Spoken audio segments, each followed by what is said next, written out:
Bandaw, la sanction tombera, personne n'y échappera en recevant, vendredi 30 octobre, dans la salle des banquets du palais de Koulouba, le rapport du vérificateur général. Le président de la transition promet de servir contre les fossoyeurs du denier public tous ceux qui voudront se servir du Mali, au lieu de le servir, le feront à leur risque et péril, prévient-il. Dès lundi, les départements ministériels concernés seront mobilisés pour que les responsables des entités incriminées sachent que la performance n'est pas facultative mais obligatoire. Le ton est donc donné par le président de la transition. Dès le 2 novembre prochain, promet-il, tous les départements ministériels cités dans le rapport du vérificateur général seront passés sous les fourches codines, et le responsable sanctionné pour le contre-performance. Car, selon le président de la transition, la performance du cadre malien ne doit plus être facultative, mais obligatoire. Les premières sanctions attendues face aux faibles progrès dans la mise en œuvre des recommandations formulées par le bureau du vérificateur général pour améliorer la gouvernance publique. Le président de la transition est on ne peut plus clair.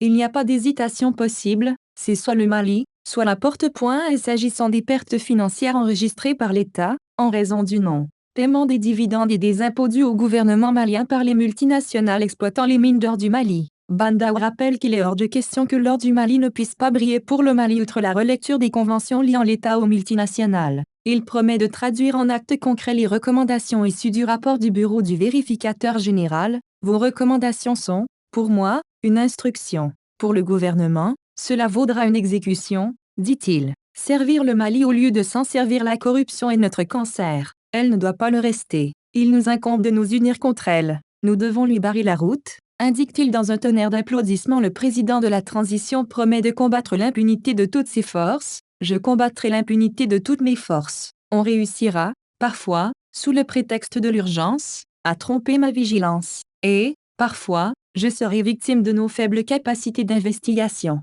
Mais, chaque fois que la preuve est établie, je corrigerai l'erreur et la sanction tombera. Personne n'y échappera. Selon Bandaw, tous ceux qui voudront se servir du Mali, au lieu de le servir, le feront à leur risque et péril.